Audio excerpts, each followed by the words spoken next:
Hi, I'm Andy Jones. Welcome to Art Talk.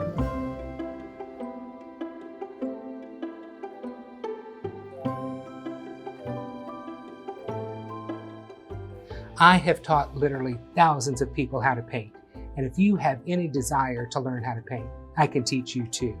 So I want to welcome you to the second episode of Art Talk, and I am joined in studio by my buddy Stephen White. Andy, glad to be here. What are we painting today? We are painting a fall leaf, but not just any fall leaf. We're painting a metallic gold fall leaf. Very special. It is very special, and it's not just any metallic gold. It is Folk Art Treasure Gold, and the Folk Art Treasure Gold comes in a variety of colors, and today we're going to be using 3 or 4 different gold colors to create our metallic fall leaf. So let's get started. All right, we are going to do this painting in 3 different stages. We're going to paint the background, then we're going to paint the leaf, and then we're going to paint the shadow of the leaf. So I'm going to start out using some Folk Art matte acrylics, and I'm going to use burnt sienna and pure black. So using the Folk Art Select Firm Bristle Brush, we're going to paint the background, but I want to tell you what I've done first, because this always throws people off.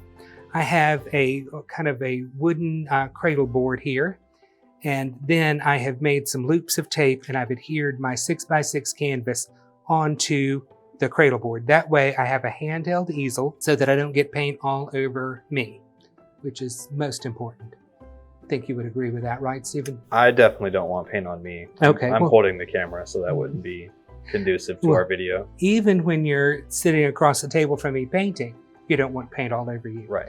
All right, so I'm going to start by applying burnt sienna to the canvas, and I'm using a pretty generous amount of paint. I don't want to have to worry about my paint not moving on the canvas for me. So just keep picking up paint as you need it. I did the original painting on a gallery wrap canvas, and I really like that. You could use that to, hang on the wall like a traditional canvas painting, because it's got a pretty wide frame to it. You can sit it on a table or a shelf or anywhere you want to, so it's a little bit more versatile.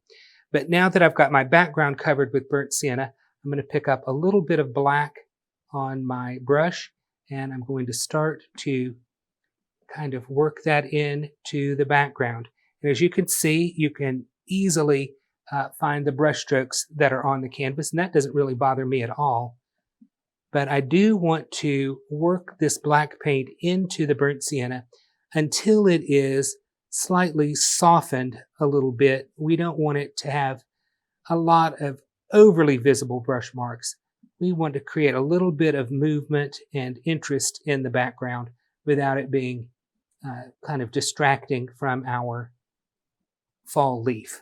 So just work with this, kind of work with the brush more parallel to the surface than holding the brush more upright. And I'm just picking up a little extra burnt sienna and adding that in here and there for a little bit more of a highlight effect in the background. You can play with this for way too long, but you just want to make sure that you've got a pleasing kind of mottled background color.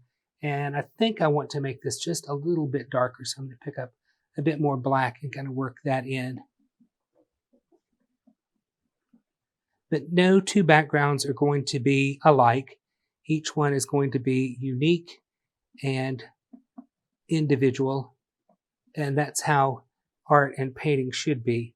All right, so that is suiting me just fine. So I'm going to take a break, give Stephen a break, and we're going to dry this and come back and continue on with our painting. I'd like to take a minute to thank Plaid Enterprises for sponsoring Art Talk. They are the makers of Folk Art acrylics, which I absolutely love using. I've used this paint since I was a young tot, and now that I'm an old fart, I still use this paint. We have a 17-piece set that we've curated just for you. Ordering information is in the description below, and we also have great brushes for you. We have a 7-piece set of Folk Art Select Firm Bristle brushes. These are absolutely incredible. I use them every time I paint. And I've never done that in my entire life. Now, let's get back to our video. Okay, now we've painted our background and it is nice and dry. So I'm going to show you how I go about putting my design on the canvas. So you can download your design from our website. The link is in the description below.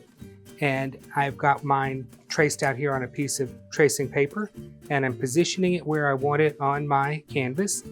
And then sometimes I would put a little piece of tape to hold it in place, but this is a pretty simple design, so I think I can use my hand to hold it in place. And I have a piece of white artist transfer paper. And you always want to make sure that you have the side of the paper that's going to transfer facing your surface. And then I'm just going to slip the transfer paper between the canvas and my design. And I'm going to use a stylus, which is kind of like a ballpoint pen. You want a fine pointed tool to do this, so don't use a felt tip marker. And what I'm going to do is just go over the important design lines.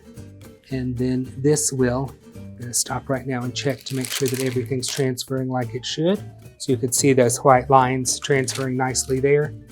And this is the easiest way to put a design on a surface, and that way you don't have to worry about any drawing. We've taken the hard work out of the equation for you. You just go neatly and carefully over your pattern lines, and that will transfer them to your canvas. All right, and I am going to go ahead and transfer the outline of my shadow, which we'll be painting in at the end of today's lesson. All right, so let's take one last look, and I think we have everything on there that we need. And then you can simply set your tracing and your transfer paper aside, and I'm going to get some paint out on my palette, and we'll be back ready to paint in just a minute. Okay, I have put out 4 different colors of treasure gold. I have treasure gold gold, I have majestic gold, I have copper, and I have fire opal. So we're going to be using all 4 of these colors in our leaf. But I'm going to start with my number 12 flat brush and majestic gold. And on the light side of my leaf, the right-hand side of my leaf, I'm going to begin painting right down the center vein of the leaf.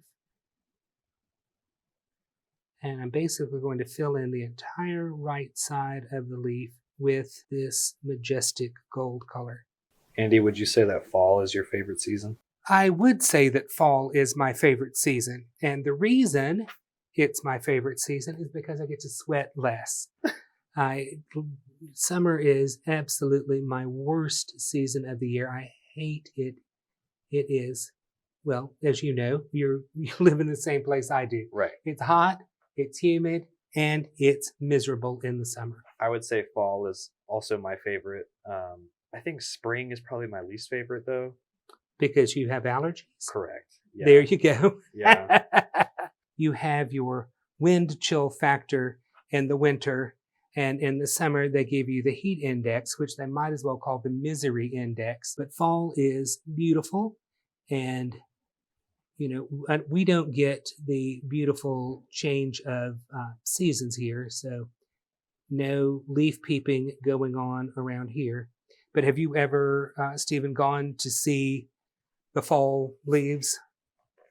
Gone to see them. Is it like an event? Or have I just seen? It's like when people travel to go to areas where the leaves are really changing color. No, I just drive around the city of Atlanta, and then I notice like, oh, that one looks different, and then that is me witnessing the fall leaves. That is you at your peak. Leaf peeping. Yeah, there are areas in the country that are absolutely amazingly beautiful when the fall leaves are changing colors. And you know, our meteorologist around here will let people know, you know, when and where the peak leaves are within, you know, a day or two driving around here. And I'm like, no, I'm not going to drive to go see leaves turn red and brown when I can paint them with beautiful metallic gold colors. All right, we have our leaf undercoated with our majestic gold, and I'm going to come back and just give this a little more love with a bit of a second coat, just to make sure we have really, really good coverage with this. And then on this side of the leaf, I'm going to put some of the majestic gold on, and I'm going to put it on pretty quickly and pretty haphazardly. So I'm going to blend some copper into my majestic gold. And this doesn't have to be perfectly blended, but we want some additional interest in our leaf. And I'm going to pick up some of my fire opal, and I'm just picking that up on about half of the brush. And I'm going to come right next to this center vein. And then you can see I can just pat that gorgeous, really fiery kind of coppery color into the leaf. And then I'm going to bring some of this right next to this center vein line all the way up the leaf. And then just kind of loosely pat that color out. And you can already see that this leaf has a lot more interest going on. I'm going to put a little bit of this fire opal right along the outside edge of the opposite side of the leaf. I just don't think you can find a prettier combination of these metallic colors. We have our golds on here for the most part, and so we're going to pause for a moment, dry this, and then we'll come back and finish up our leaf. Okay, we have let our metallic gold leaf dry completely, or we dried it, so we're ready to move on. And I'm going to add another color to my palette, and this is Folk Art Asphaltum. And it doesn't look like much when you just put it out on your palette, or does it look much more like just dark brown paint in the bottle. But when you kind of thin this color out, it is a gorgeous, transparent, golden honey brown color, and it is a magnificent. Sorry, that's okay. As I go on and on about the virtues of asphaltum, Stephen has no time for that. It's just a beautiful golden color, and I think it's well worth you exploring the uses of some asphaltum. So I'm going to dampen a number 12 flat brush and blot the excess moisture off on a shop towel, and then just slide half the brush into the asphaltum. And I do love this asphaltum over my metallic gold colors because it is a transparent color.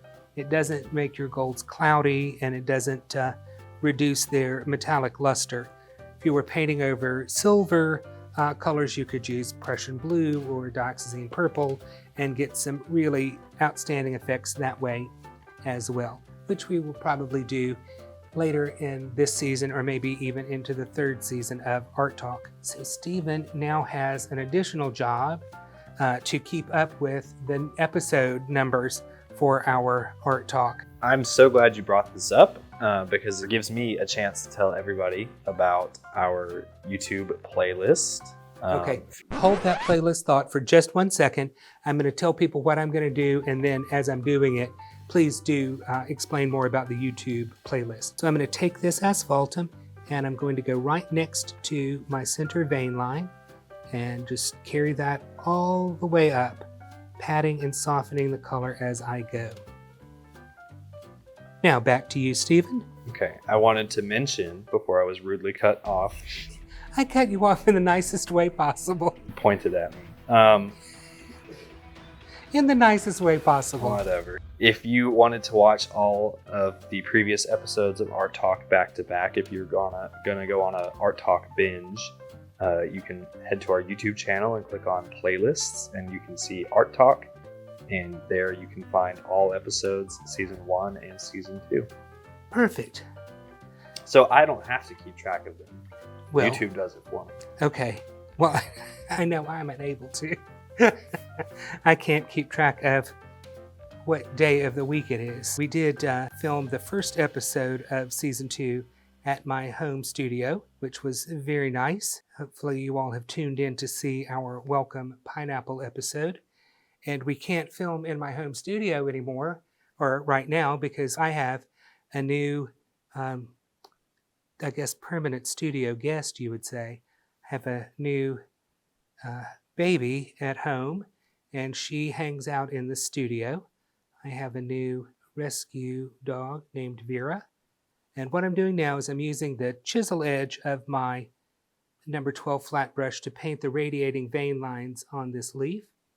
And they start right at the center vein and then gently curve up toward the tip of the leaf. And so for those of you who are wondering, baby Vera is a 120-pound Saint Bernard, and she came from a very bad situation, and now she is living her life as a princess, lounging in a very well air-conditioned home, eating high-value treats. But she is blind, so I am learning to work with her to train her as to what her world really is now. And it's kind of fun to watch her learn where everything is and how to navigate her new home. All right, so we have our radiating veins on our leaf, and I'm going to give them a quick dry for just about a second, and then we'll continue on. All right, I just wanted to make sure that those were dry so that we don't disturb anything. And I'm going to apply a little shading more on the left or dark side of the leaf at the bottom of our radiating vein lines. So I'm just turning this so that it's comfortable for me. I was watching a YouTube and there was a young man on there talking about an art lesson that just blew his mind. And that was that someone actually turned their canvas when they were painting. And he was going on, and I thought, I don't know why you never thought you couldn't do that. If you can't get to an area, then by all means move your painting so it's comfortable for you. So here on Art Talk, you have seen me turn my canvas every way possible, and Stephen is like, I can attest to that. Yep. Don't ever. It makes it super easy for me to edit and not difficult at all. Of course, that's why I do it, Stephen. We're not going to play another round of Does Stephen Remember today, because as you all are learning, Stephen doesn't remember anything because everything that I mentioned happened long before Stephen was even born. Yeah, a solid 3 decades before I was born. We're just continuing to shade underneath these little radiating veins, and I'm going to look and see. That looks pretty good to me. So the last thing that we're going to do on the metallic part of our leaf, I'm going to set paint brushes aside, and I'm going to pick up my trusty palette knife, which has a very flexible metal blade on it. And if you don't have a flexible blade palette knife, you need to add one to your list of supplies. Get good art materials and your paintings will be much, much better. So I'm going to pick up some treasure gold in the gold color, and I'm tapping my palette so that I take some of the excess paint off. And Stephen's going to come in here and get a really close picture so you can see that I've got a little bit of gold on my palette knife, but not too much. And what I'm going to do is set my palette knife right next to the center vein of my leaf, and I'm just going to kind of spread some of that gold out. And it's not going to show up that much over here, but when I get up into this area and I want to put a highlight on my leaf, I'm just going to lay that palette knife down and just kind of spread that light gold, and you can see where it creates this beautiful speckled, dappled look. And you can't get that look any other way than dragging some paint off of the palette knife. Okay, I have a small flat brush and Folk Art Pure Black paint, and I'm thinning this down just a little bit to make the paint move for me. and we are going to paint in our shadows, our dark shadows. There was a reference there that went right over. I was going to say, what do we do in the shadows? We don't do anything in the shadows. See, that's a reference that went over your head. No, I know that that's a series now. Okay. It's not nearly as good as my reference to Dark Shadows. I'm gonna upset you with what I'm about to say next. Try. The only Dark Shadows that I know is the Johnny Depp remake from the early 2000s. Yes, and that is a sad remake of a great, horribly done TV series. The original series, that you used to be able to see the cables that they would fly the fake bats in, and people who were into movies and historic period pieces, when they were traveling back in time, the hair was always like it was done in the 60s, and the hair was always 1960s hair. It's the same thing with like Star Trek. Oh yeah, it's very funny. Aliens in the Star Trek universe are just people, but they have maybe weird ears and like a blue skin or something. Dark Shadows, the best thing from that, and I know Steven's a big music fan, is, and he's got homework now because he has to go listen to the original Dark Shadows theme song.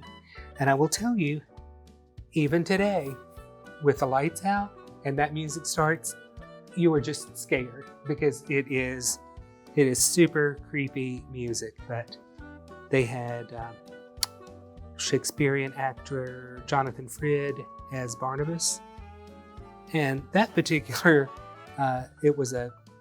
they called it a gothic soap opera. It even had a board game, and part of the board game, you got your plastic Barnabas Collins fangs, so you could wear your plastic fangs and play the board game. Good stuff. Okay, so I am finishing up the last of my shadow from my beautiful metallic fall leaf. This concludes our beautiful metallic fall leaf. So Stephen and I are going to go get our rakes and clean up all of the leaves that are everywhere. I'd like to thank you for watching this episode of Art Talk. Be sure to like and subscribe. The pattern for today's lesson is in the description box, as are links for our wonderful Art Talk kits. Please comment on this video. It's really important to us that we see that you are watching the video and making comments for us. And if you'd like to leave a compliment, you can email me at art_talk@plaidonline.com. So again, thanks for watching Art Talk.